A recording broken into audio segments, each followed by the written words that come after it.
Okay, so here we go. Here's where the secret of Let's Talk Criterion really lies. It's in the auto prompter that I use when I record every edition.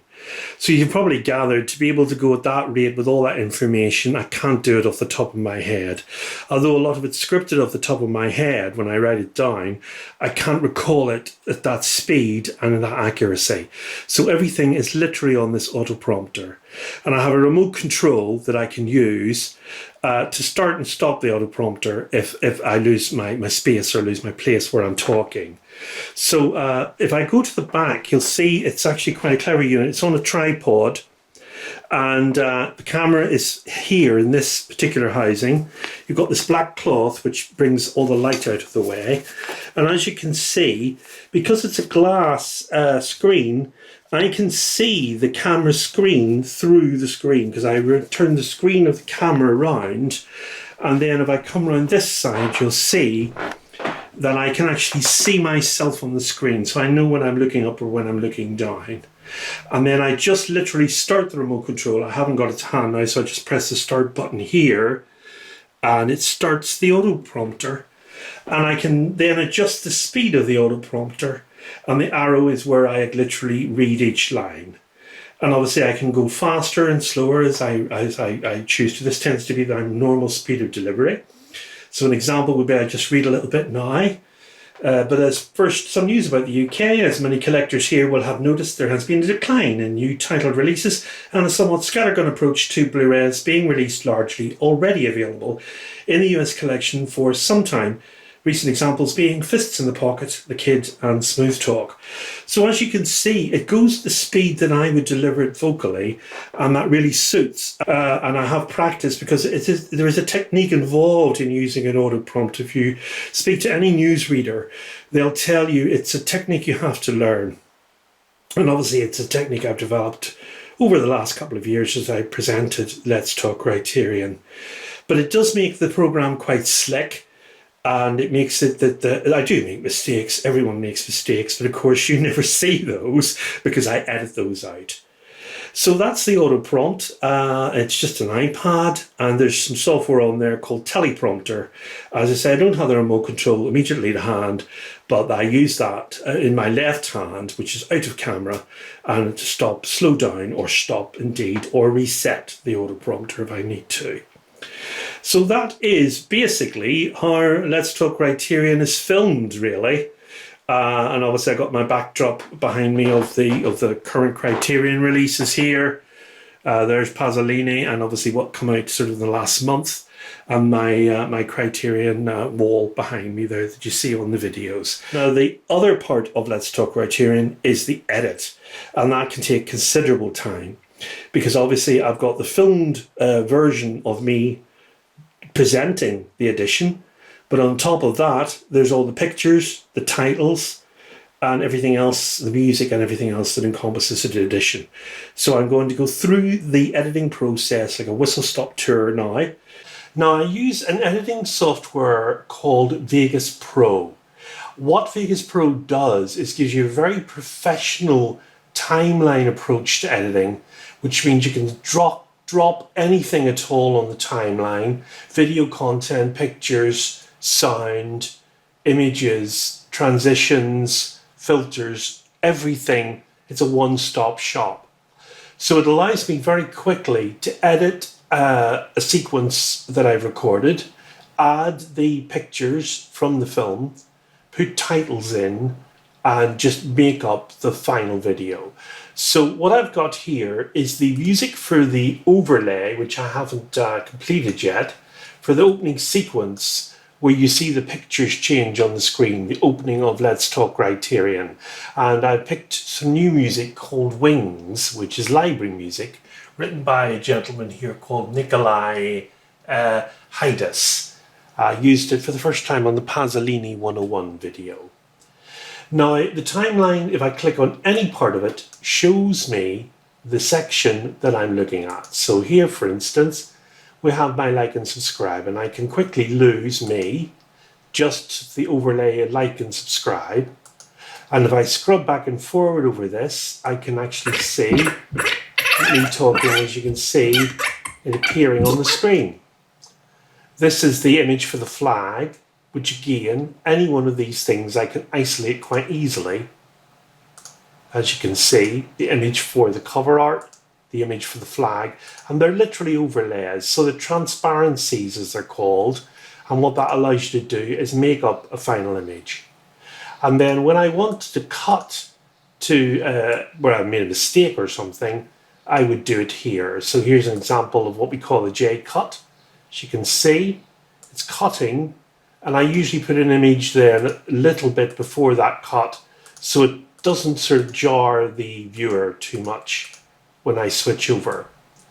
Now, in addition to that, I've also got images which appear from the particular film I'm talking about. In this case, we've got images from, so if I play a little bit of the timeline, I'll be narrating here. Videotape.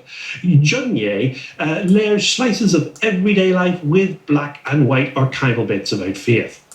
Now here, as you can see, we're switching to the actual film I'm talking about, which is Watermelon Woman. So here, as you can see, I've got Watermelon Woman being introduced, and then I start to feature images from the film.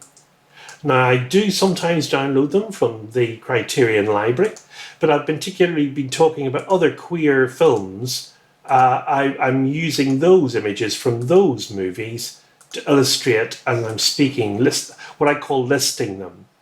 And then in addition to that, I'll go to the image that Criterion website provided for Watermelon Woman before switching maybe to one that I found myself from the library of images online. And then this particular area here are the animated titles. So I haven't yet changed them to Watermelon Woman. As you can see, it's Pasolini title there from a previous video. I often use templates because it does make it easier when you're switching between them. So again, I can make this disappear just to reveal the animated background. And it is animated, as you can see. Just a little camera thing going in and out. Makes it more interesting to watch as the titles are appearing.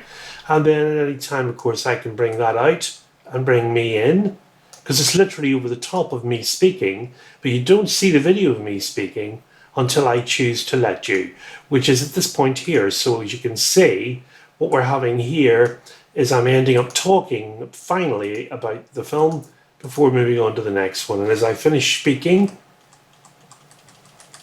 that will fade out, as you can see, and go back to me before I introduce the next film in the sequence, which in fact is After Hours.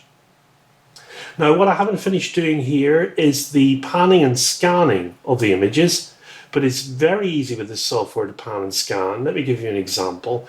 This image, for instance, I don't necessarily need to say where to start, where to finish. I just simply add a filter, and that filter allows me to auto pan, and I can then select where I want to start and finish, what type of pan I want to start with. I'm going to have an ease in here. So what will happen is now, as I scan across this, the image, as you can see, comes in towards camera and goes out off camera. And I've only clicked a few buttons. Sorry, that noise was my email. And this one, for instance, I can decide I want to ease out on this one. So I simply choose the same filter again, auto pan, ease out. Now, for this type of editing, you do need to have a lot of memory on your computer, a very powerful processor as well, because this timeline is literally in real time. And these professional video editors work very fast and literally render everything in the background. So as you can see, that's come nicely, smoothly out of that picture, straight into me talking again. And I usually cut it, as you can see, where I've stopped speaking and I'm about to start speaking. So it's a little bit out there. I'm going to move that back. And if you listen to that one little section, you'll see that image disappeared just before you see me start another sentence. Glimpsed in 1930s race films, playfully switching between 60... And that's it. So as you can see, when you've got the right software to do the job, editing is quite easy. And I know some people just turn their camera on, talk to camera, and then just upload whatever footage they've recorded. But this particular program, Let's Talk Criterion, requires quite a lot of preparation. So for instance, here I've got folders created for every single month and every single film featured. So I can quickly choose an image, and I literally, if I want an image, I simply just drag it and drop it where I want it to go. Now, this section of the Watermelon Woman, what I've still got to introduce here, I'm just going to save this now, I always save as you go along, is basically the overlay, that what we call the lower third. It appears with the name of the film, the date of release, and the spine number. Now, how that is actually done is in a different piece of software, but it's all built in to Vegas Pro. So what I do here is I introduce a media generation here from New Blue Titler Pro 7. And I slide that around to here, and it opens up on the screen. And then I can load a template that I've pre-saved with the correct color shading, the correct balance, and the correct video, which is this one. And I open this up, and I've pre-saved that, and I literally just change the name here. So where I have a pre-saved name here, I just literally replace it with the Watermelon Woman. So it's fairly well automated, as you can see. I can't remember off the top of my head what the spine number is for that, but just for this example, I'll just make a spine number up. And I do know that it's being released on a Tuesday, the 11th of July. And it's not in the UK, it's in the US only. And then what I'll then do is literally save that, which I'm seeing on the screen now straight away. It's represented. Sorry, I put the 10th of January there, and just change if I click here. There we go. It's not the right spine number, I know that, but it does update in real time, and then I can save this and lose the software. And what will happen when I close this window, it will appear here on the actual timeline, and I can click here. In American cinema. The Watermelon Woman releases on Tuesday, the 11th of July, in the US collection as Spine 1184. There, so it's 1184, so I can actually go in now and change it to 1184. This is the beauty of this software. It works so fast and it edits in real time. So it's actually called an NLE, or a non-linear editor. And it allows me to make really fast changes as I'm previewing things. As you can see, the position of that is wrong. So what I can do now is just resave that and move the position so that it's lower on the screen. So I've got all these modular windows that open and close, and I can move things around, you see, to the right position. And then I'm happy with that. I'll click save. And the transition is already built into that. The fade in of the bar, movement there of the white light across that makes it more interesting to look at, and timed specifically to fade out just as I finish speaking. Right literally to the last syllable. There we go. And then I go on to talk about the next film. So this particular section is the intro. Now, this is quite complicated because, as you probably appreciate when you see it, it's a sort of animated intro. It looks a little bit like that, where the photographs separate. And obviously that doesn't happen, unfortunately, just by putting photographs on the timeline, as I've just shown you. This part of it is more complicated. And let me just expand to let you see just what we're dealing with here. So obviously it's using something called a matte, M-A-T-T-E, or mask, as it can be known. And as you can see, as I scroll down, there are literally tons and tons of different lines. And on these lines is the actual animated sequences.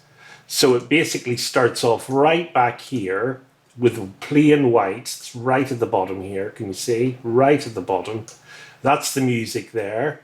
And then there's a plain white. And then it moves into the first section, which is basically the titling. And then from the titling, it separates into the individual films which are featured during the following month. And as you can see here, that's these pictures here. So as I move across, I've got markers showing where different things start. And that's just a guide for me. And that's towards where it ends. So here's a thumbnail, for instance, looking at Watermelon Woman and After Hours, which was the feature that week. And then I have another marker here indicating where I can change something else too. So basically I can use different parts of the animated sequence. There's an example there, look, where I've numbered 33 to 36, where I can have a grid of 4 pictures. And then I can vary that, as you can see, to a grid of 4 pictures, but they look like that. So basically I can pick the different grids with the different sequences already pre-labeled to make up a thumbnail that I want, and then put the pictures in for that particular episode of Let's Talk Criterion. And as you can see, as I scroll through here, there's the diagonal one which I've used before in the past. Quite like that one. So the animated sequence, when it's played, I'll just turn the volume down. Obviously you've seen the animated sequence. It starts here and it basically has music attached to it. And as I play it on the timeline, you can see it all unfold in real time. And as I said earlier, it's a real-time editor, which means that everything happens in real time. This is the end of the sequence. It lasts about 29 seconds. And then there's a wipe there to give me an indication that these are coming. They're also animated, but of course these are just used for still thumbnails. And as you can see, as rendered, there is the opening title sequence, slowed down ever so slightly to match the music before the actual episode begins. Exactly as I showed you on the editing timeline, there is the finished sequence. And I just put the photographs in each month to fit the sequence length. So that, in a nutshell, is how I put together each episode of Let's Talk Criterion. So there you are. Hopefully you find it interesting, the insight into how Let's Talk Criterion is made. I would say from recording it to finishing editing a sequence takes approximately between 3 and 3.5 hours. So obviously it does require an awful lot of personal time being invested in it, but I value my subscribers, so I'm happy to do that. So listen, I will see you on the next edition of Let's Talk Criterion. Until then, as always, goodbye, and above all, well, I should say it myself, shouldn't I? I've got myself saying it right here. I think around about here. Let's have myself say goodbye. Ours breathless. Until then, from me, it's goodbye, and above all, good viewing. Bye, everyone.